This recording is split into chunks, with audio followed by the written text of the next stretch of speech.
काशिफ ज़मीर साहब पर एक और मुकदमा हो गया है। काशिफ ज़मीर ने मुझसे वीज़े के बदले पैसे लिए हुए थे 19,40,000 रुपए और तमाम वो प्रूफ, वो तमाम सबूत, रिकॉर्डिंग्स मेरे पास मौजूद है। हर महीने में किसी फॉर्म पे भी लगवा दूंगा जहाँ से आपको आराम से अच्छे पैसे मिल जाएंगे। अभी ऐसे करते ना, लाख तो मेरे पास पड़े हुए ना काशिफ भाई, 15 लाख हो जाएंगे। 14 मैंने आपको दिए, लाख मेरे पास हो गए, 15 लाख। तो ये एक नंबर का नौसरबाज है। एविडेंस तो वो भी हमारे पास लेकर आए थे जिनको आप कह रहे हैं फेक है। अगर आपके पास एविडेंस है, हो सकता है कि वो भी फेक हो। क्या इसके अंदर सच्चाई है कि जो आपके एविडेंस है वो सच्चे हैं? अस्सलाम वालेकुम नाज़रीन, वेलकम टू डेली पॉइंट में आपकी मेज़बान हुआ खालिद। नाज़रीन, काशिफ ज़मीर साहब पर एक और मुकदमा जो है वो हो गया है। आखिर ये मुकदमा किसने करवाया है, तो मैं आपको थोड़ा सा इसका बैकग्राउंड बता दूं कि दोस्त मोहम्मद, जिनके काशिफ ज़मीर के साथ पिछले कुछ अर्से से लेन देन के मामला चल रहे थे, पैसों की हेरा फेरी के ऊपर इशूज़ चल रहे थे। CTD के ये अहलकार हैं और इन्होंने अब इंटरव्यूज़ भी दिए हैं। फिर काशिफ ज़मीर भी हमारे पास आए जिन्होंने सबूतों के साथ हमें बताया कि दोस्त मोहम्मद के साथ उनका ऐसा कोई मामला नहीं है जैसा कि वो बता रहे हैं। अब दोबारा से दोस्त मोहम्मद ने एक और मुकदमा दर्ज कर दिया। ये मुकदमा क्यों दर्ज करवाया? दोस्त मोहम्मद मौजूद है, इनसे ज़रा बात करते हैं, जानने की कोशिश करते हैं। जी अस्सलाम वालेकुम। जी वालेकुम सलाम। कैसे हैं आप? जी मैं बिल्कुल ठीक, अल्लाह का शुक्र। पहले तो मुझे बताएं क्या मसला है आपका काशिफ ज़मीर से? हर दूसरे दिन आप उन पर मुकदमा कर देते हैं। देखिए, आपने रिसेंटली देखा होगा कि काशिफ ज़मीर के साथ मेरी कंट्रोवर्सी चल रही थी काफ़ी टाइम। तो काशिफ ज़मीर ने मुझसे वीज़े के बदले पैसे लिए हुए थे 19,40,000 रुपये, ठीक है। और तमाम वो प्रूफ, वो तमाम सबूत, रिकॉर्डिंग्स मेरे पास मौजूद है, ठीक है। मेरे पास यहाँ तक के गवाहान भी मौजूद है जिन्होंने पैसे भी दिए हुए थे। फिर काशिफ ज़मीर सोशल मीडिया पर आकर उल्टा मुझे ही ब्लैकमेल कर रहा है कि दोस्त मोहम्मद ने जो है ना मुझसे पैसे मांगे। और आपने रिसेंटली देखा होगा आपके प्रोग्राम में, वो मेरे ख्याल से यहाँ पॉडकास्ट पे गए थे, तो उन्होंने एक फ़ेक मैसेज चलाया था कि दोस्त मोहम्मद जो है ना मुझसे पैसे मांग रहा था, मैंने जो है ना मतलब उसको पैसे दिए। अगर उसने मुझे पैसे दिए तो उसके पास तो प्रूफ होंगे, वो सामने लाए, प्रूफ रखे, ठीक है। मेरे पास वो तमाम एविडेंस मौजूद है प्रूफ के साथ। एविडेंस तो वो भी हमारे पास लेकर आए थे जिनको आप कह रहे हैं फेक है। अगर आपके पास एविडेंस है, हो सकता है कि वो भी फेक हो, तो क्या इसके अंदर सच्चाई है कि जो आपके एविडेंस है वो सच्चे हैं? देखिए, अभी तक अगर ये सच्चाई की जहाँ तक आप बात कर रहे हो ना, जब मैंने इस पर पहला मुकदमा करवाया गुलबर्ग थाने में 420 में, उसमें अभी तक उसने कोई इन्वेस्टिगेशन ज्वाइन नहीं की, ठीक है। पहली बात, यहाँ इन्वेस्टिगेशन ज्वाइन करने का मतलब यही है ना कि वो आए अपने मतलब जो उसके ऊपर जो इल्ज़ाम लगा है, जो उस पर पर्चा कटा है, उसके मतलब वो अगेंस्ट आगे बैठे, मतलब अब बताया कि मेरे ऊपर जो है ना गलत पर्चा साबित हुआ। तो यहीं से डाउट होता है कि वो क्यों नहीं आ रहा। उसकी वजह यही है कि वो गिल्टी है, चोर है, और जो है ना उसने मुझसे फ्रॉड किया है। मैं आपको एक बात और भी बताता चलूँ, अभी जो ये पर्चा दर्ज हुआ है ना, जब मैंने इसके ख़िलाफ़ ये दूसरा पर्चा दर्ज किया है, ये इसने मुझे संगीन किस्म की धमकियाँ दी है कि आप अपना पहला पर्चा वापस ले लें और कराची मूव कर जाए। तो मैंने जो है ना इसके ख़िलाफ़ ये दूसरा पर्चा धमकियों का जो है ना मतलब दर्ज करवाया हुआ है। यहाँ मैं आपको एक बात और भी बताता चलूँ कि इसने काफ़ी ज़राए मतलब उनके मतलब मुझे पैगाम पहुँचाया कि दोस्त जो है ना 4 लाख रुपए ले ले और बकाया जो है ना हर मंथ मुझसे 20,000 रुपये ले लें, मतलब मंथली ना। मैंने काशिफ ज़मीर को अगर पैसे नहीं दिए थे तो वो क्यों मुख्तलिफ ज़राए से मुझे ये मतलब पैगाम पहुँचा रहे हैं कि 4 लाख ले लो और 20,000 मंथली ले लो। तो वो गलती है, वो मतलब नौसरबाज और फ्रॉडी है, तभी तो वो मुझे पैसे दे रहा है वापस। दोस्त मोहम्मद साहब, 19 से 20 लाख की अमाउंट जो है वो काफ़ी बड़ी अमाउंट है, कोई छोटी अमाउंट नहीं है कि बंदा कहे कि बस इतने से पैसे हैं, फ्रॉड हो गया, ये छोड़े भी नहीं जा सकते। और लेकिन इतनी अमाउंट एक वक्त में किसी को दे देना वीज़े के लिए, ये बड़ी बात है। तो आपका ज़रिया आमदन क्या है? वो पैसे आपने कैसे जोड़े, कैसे जमा किए, कैसे दिए? देखिए, जहाँ तक आप इतनी बड़ी रकम की बात कर रहे हो ना, ये रकम मेरे पास थी भी नहीं। मैंने कुछ रकम जो है ना सेविंग की हुई थी, कुछ मैंने भाइयों से लिए हुए थे, कुछ दोस्तों से लिए हुए थे।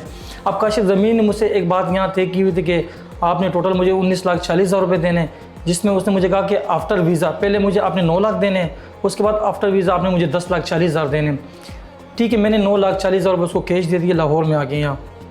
उसके बाद 5-6 दिन बाद वो मुझे कहते हैं कि यार आपने 10,40,000 रुपये और मैनेज करने। तो मैंने उनसे कहा काशिफ भाई, आपने मुझसे कहा था कि जब वीज़ा आ जाएगा बाकी पेमेंट आपने मुझे तब करवानी है 10,40,000 रुपये। तो मैं वहाँ बड़ा परेशान हुआ। फिर मैंने दोस्तों को, फिर मामू को, फिर भाइयों को, यहाँ तक कि मेरे वो पेमेंट करते करते 20 दिन गुजर गए। मैं लाहौर में ही था और जैसे ही काशिफ ज़मीर को मैंने पेमेंट देनी थी, उसके तेवर ही बदल गए, उसके वो अंदाज़ ही बदल गया। जो मुझसे वो वीज़े से पहले जो मुझसे बात कर रहे थे, जिस अंदाज़ में था, वो मुझे कह रहे थे कि दोस्त मोहम्मद, अगर मैंने आपको 48 घंटे के अंदर पाकिस्तान से मूव नहीं किया तो मैं आपके पाँव में बैठ कर आपसे जूती पे कहूँगा और आपके 1-1 रुपये वापस करूँगा। ये तमाम रिकॉर्डिंग्स मेरे पास मौजूद है काशिफ ज़मीर की। फिर उसके बाद काशिफ ज़मीर ने जो है ना मुझे मतलब 1 महीना यहाँ ठहराया। मुझे कोई रास्ता ही नहीं पता कि मैं कहाँ जाऊँ। अब लाहौर में अकेला, और ना मेरा कोई जान, ना पहचान, ना सलाम दुआ, मैं अकेला रिहाइश मतलब होटल पे रिहाइश कर रहा था। फिर मैंने काफ़ी जानने की कोशिश की कि इसका घर कहाँ पर है। फिर मुझे पता लगा कि रेंट का घर पर रहता है, लेकिन मैं ज़्यादा यहाँ ठहर नहीं सकता था क्योंकि मैं जॉब से छुट्टी लेकर आया हुआ था। मुझे मजबूरन जो है ना वापस कराची जाना पड़ा। जो ही मैं कराची गया तो मैंने इससे रब्ता करना चाहा। इसने जो है ना मेरा नंबर भी ब्लॉक कर दिया था और व्हाट्सअप भी ब्लॉक कर दिया था। तो जब व्हाट्सअप और नंबर ब्लॉक कर दिया तो फिर मैंने मुख्तलिफ दोस्तों के नंबरों से इसको मैसेज किए, कॉल्स किए। इसने जैसे ही मेरी आवाज़ सुननी थी और मुझे वहाँ से ब्लॉक कर देना था। तो मैंने जो इसको पेमेंट दी है ना, वो तमाम पेमेंट जो है ना मैंने इसको कैश दी हुई थी। काशिफ ज़मीर जो हैं उनका अपना कारोबार भी कोई है और उसके अलावा काफ़ी घूमते फिरते भी हैं, जिससे ये नज़र आता है कि उनके पास काफ़ी पैसे हैं। तो इतने पैसों का फ्रॉड आपके साथ उन्होंने जो किया है, इसके सारे सबूत आप लेकर आए हैं? जी, मेरे पास तमाम वो सबूत है। अब तो मैं यहाँ आपको एक बात बताता चलूँ कि जब मेरा ये मुकदमा इसके ख़िलाफ़ दर्ज हुआ तो मुझे जब मैंने इसके सियारों रिकॉर्ड निकाला है तो 20 पर्चे इसके ख़िलाफ़, चोरी की, डकैती की, फ्रॉड की, यहाँ तक कि 6-7 पर्चे जो है ना इसके 420 के, जिसमें चेक के पर्चे 406 के, PK एक्ट का इसके ऊपर खिलाफ पर्चा है। और यहाँ के दूसरे जो है ना मतलब ये आप वो समझ ले वीगो डाले कि जो है इस पर FIR है, मतलब 20 FIR है इसके खिलाफ पहले से ऊपर। मुझे इस बारे में बिल्कुल इल्म नहीं था। अब यहाँ मैं आपको एक बात और बताता चलूँ, काफ़ी ऐसे ज़राए से मुझे कॉलें आई हुई है। उन्होंने कहा कि काशिफ ज़मीर ने हमारे साथ भी फ्रॉड किया है, उनके पास भी वो सबूत है। और जो सबूत तमाम मुझे प्राइवेट किया, मतलब मुझे भेजे उन्होंने। तो ये एक नंबर का नौसरबाज है, धोखेबाज और फ्रॉडिया है। इसने जिसके साथ भी दोस्ती करनी होती है, ये इसके पैसों पे नज़र होती है, इसकी जेब पे नज़र होती है। जैसे ही ये उनके साथ फ्रॉड करता है, उनका नंबर ब्लैकलिस्ट में कर देता है। रिसेंटली एक मेरा दोस्त तो नहीं है, खैर उसने मुझसे भी रब्ता किया जब मेरा ये मतलब स्कैंडल चला। उसने कहा कि दोस्त मोहम्मद काशिफ ज़मीर ने मुझसे भी मतलब 7 लाख का ऊपर फ्रॉड किया है कि मेरी वालदा बीमार है हॉस्पिटल में और मुझे 7 लाख रुपए की सख्त ज़रूरत है। तो वो बंदा फिर सियालकोट से, मेरे ख्याल से वहाँ से बावन नगर से आया। उसने यहाँ इंटरव्यूज़ दी काशिफ ज़मीर के खिलाफ कि मेरे साथ भी इसने 7 लाख रुपए का स्कैंडल किया है। उसको भी फिर ब्लॉक कर दिया व्हाट्सअप से और नंबर से ब्लॉक कर दिया। अभी आपने जो मुकदमा दर्ज करवाया है वो क्या है, उस मुकदमे के मुताबिक क्या है? अब आपने कौन सी नई उनके ऊपर जो है वो उनके ऊपर वार किया है? जी, मैं आपको यहाँ बताता चलूँ कि जब मैंने इसका पहला मुकदमा दर्ज करवाया गुलबर्ग थाने में 420 का फ्रॉड का, तो उसके बाद ही मुझे संगीन किस्म की नंबरों से जो है ना, जी हाँ, दूसरे नंबरों से मुझे धमकियाँ देता कि अपना पहला पर्चा वापस ले लो और यहाँ से चला जाओ। मेरे काफ़ी इस तरह मतलब जो है ना यहाँ शख्सियत है, मैं आपके ख़िलाफ़ पर्चा करवा दूँगा। तो फिर मैंने इसके ख़िलाफ़ एक थाने में एप्लीकेशन जमा करवाई और एप्लीकेशन जमा कराने के बाद काफ़ी टाइम इसको फिर बुलाया जाए थाने में, लेकिन ये नहीं आ रहा था क्योंकि ये तो गिल्टी ये आ नहीं सकता था। फिर मैंने इसके खिलाफ अल्हम्दुलिल्लाह दूसरा पर्चे भी दर्ज हो गया और मैं इस तरह। दूसरे पर्चे में क्या आपने मेंशन किया? दूसरे पर्चे में धमकियों के 506 और 25D के जो मैंने इसके खिलाफ FIR दर्ज की है और मैं इंशाल्लाह अपनी पूरी कार्रवाई लगा हूँ इसके खिलाफ। मैंने इसको छोड़ना नहीं है जब तक ये मुझे मेरे पैसे नहीं देगा, जब तक ये मुझे हक हलाल के मेरी जो कमाई है वो नहीं देगा, तब तक मैं कराची से लाहौर नहीं जाऊँगा, सॉरी लाहौर से कराची नहीं जाऊँगा। अभी आपको कराची से लाहौर आए काफ़ी अर्सा भी हो चुका है और मुकदमे में पैसे लगाना भी एक बड़ी बात है, इसके अंदर काफ़ी ज़्यादा अखराजात होते हैं। तो पीछे से आप सब कुछ कैसे मैनेज कर रहे हैं? मैं आपको यहाँ एक बात बताता चलूँ कि अल्हम्दुलिल्लाह मैं मेरे CDD जो डिपार्टमेंट है वो मेरे साथ बहुत ताउन कर रही है। मैंने 2 बार छुट्टी लेकर मैं लाहौर आया हूँ क्योंकि मेरे जेन्युइन मसला है, मेरे जेन्युइन पैसे मैंने उसको दिए हुए, तो मुझे वहाँ से भी सपोर्ट मिल रही है और इंशाल्लाह मैं जो है ना ये पैसे से लेकर रहूँगा। एक पुलिस अफसर के साथ उसने इस तरह फ्रॉड किया है तो एक आम शहरी के साथ वो क्या करता रहे? एक पुलिस अफसर के साथ उसने इतना बड़ा फ्रॉड किया है और इतने महीने से वो भाग रहे हैं, उन्हें इंसाफ नहीं मिल रहा, तो जो आम शहरी है उनको कैसे इंसाफ मिलता? जी हाँ, मैं यहाँ एक बात पे परेशान हूँ कि हमारे इदारे क्या कर रहे हैं। हमारे इदारे शोर है, हमारे इदारे को नज़र नहीं आ रहा है। एक एक नंबर का फ्रॉडिया जो हज़ारों लोगों के साथ फ्रॉड कर चुका है, मेरे साथ नहीं किए, कितने लोगों के साथ फ्रॉड। एक माजूर लड़की जिसके वालिद साहब ने इसको रिक्वेस्ट की कि मेरी बेटी का ऑपरेशन है, वहाँ उसने कहा कि मैं जो है ना आपकी बेटी का ऑपरेशन 4 लाख में करवा दूंगा। उस माजूर के पैसे से क्या चुके। रेंट कार वाले सब्ज़ाजार में उसने इसके खिलाफ पर्चा करवाया, 7-7.5 लाख रुपए उसने इसके देने, 7 लाख रुपए जो है ना इसने उस लड़के से लिए जो वहाँ सरगोदा में रहता है, वालदा की बीमारी पर लिया उसने। इस तरह एक हमारे बहुत अच्छे दोस्त है, उनसे भी इसने पैसे लिए 6 लाख रुपए वीज़े गन में। 3 बंदे ऐसे शख्स जिनसे इसने और भी फ्रॉड किया, मतलब वीज़े के 15 लाख रुपए उनसे लिए। ये आप जो वॉइस नोट्स का कह रहे हैं, चीज़ों का कह रहे हैं, कोई आपके पास है जो आप हमें अभी सुना सकें? जी हाँ, मेरे पास वो तमाम तो वॉइस हमें रिकॉर्डिंग्स प्लीज़ मौजूद है। कोई वॉइस मैसेज सुना दें उनका। मैं आपको काफ़ी, क्योंकि काशिफ हमारे पास आए थे तो काशिफ ने प्रॉपर इनकी चैट ओपन करके मेरे सामने रखी थी जिसमें उन्होंने वो वॉइस नोट जो है वो चलाया। तो मैं चाहती हूँ कि ये रह ना जाए कि हमने लाइव लोगों को नहीं दिखाया कि वो आपको क्या कहते रहे। मेरे पास काशिफ ज़मीर की वो तमाम, मेरे पास एक चैट भी है जिसमें काशिफ ज़मीर थर्ड पार्टी से कह रहा है कि दोस्त मोहम्मद को बोलो ये 4 लाख रुपए ले लो और बकाया हर मंथ में इसको 20,000 रुपये दूंगा और मैं इस वक्त बहुत मजबूर हूँ।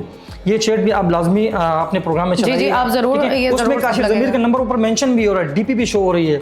और आपके प्रोग्राम में जब उसने मेरे मैसेज चलाया ना, वो एक फेक है, उसमें कोई नंबर शो नहीं हो रहा। उसने मेरी डीपी लगाकर जो है ना, मतलब ये मैसेज चलाया फेक। मेरे पास वो तमाम प्रूफ है, मैं आपको सुनाना चाहता हूँ। जी जी प्लीज़। जी ये रिकॉर्डिंग है, जब ये मुझे कह रहे थे कि आप जल्द से जल्द पैसे अरेंज करें।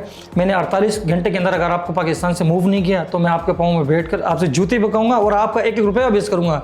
ये वो बंदा है जिसको लोग सेलिब्रिटीज़ के समझते हैं। ये वो बंदा है कि लोगों के साथ बड़े बड़े जो हमारे गवर्नर साहब हो गए, जो हमारे सीनियर सीनियर साफ़ी हो गए, जो हमारे बड़े बड़े जो पोस्ट पे बैठे हुए, उनके साथ तस्वीर बनाकर लोगों को इस तरह बेवकूफ़ बनाते हैं। ये उनकी वॉइस है, पहली वॉइस। काम नहीं मिलेगा आपको, 2-4 महीने में किसी फॉर्म पे भी लगवा दूंगा जहाँ से आपको आराम से अच्छे पैसे मिल जाएंगे। अभी ऐसे करते ना, लाख तो मेरे पास पड़े हुए ना काशिफ भाई, 15 लाख हो जाएंगे।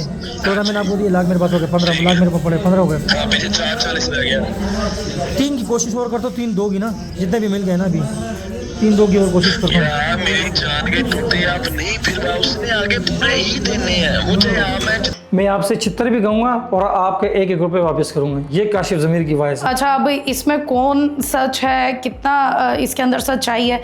क्योंकि आपके पास भी वॉइस नोट्स हैं और काशिफ के पास भी सारे सबूत हैं, तो ये मामला किस तरीके से अब हल हो सकते हैं? हमें कैसे पता लगे, अवाम को कैसे पता लगे कि असल इसके अंदर कौन मजलूम है और कौन मुल्ज़िम है? देखिए, आप जहाँ तक काशिफ ज़मीर के सबूत की बात कर रहे हो ना, काशिफ ज़मीर ने एक रिकॉर्डिंग चलाई है, वो मैं जानता ही नहीं कौन है कौन नहीं। अगर आप दोनों को इकट्ठे बैठा दिया जाए देन?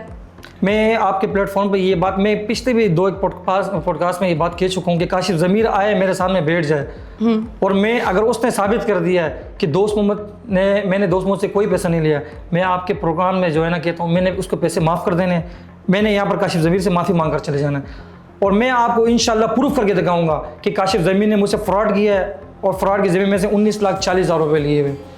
नहीं जी, बातें तो बहुत सी हैं, लेकिन काशिफ आपके लिए ये पैगाम है दोस्त मोहम्मद का, और हम भी चाहेंगे कि आप ज़रूर आएँ, बैठें, आमने सामने बात करें और आवाम तक जो सच है उसे पहुंचाएं। इसका इंतज़ार रहेगा। हमें इजाज़त दें, मिलते हैं अगले प्रोग्राम में, तब तक वस्सलाम।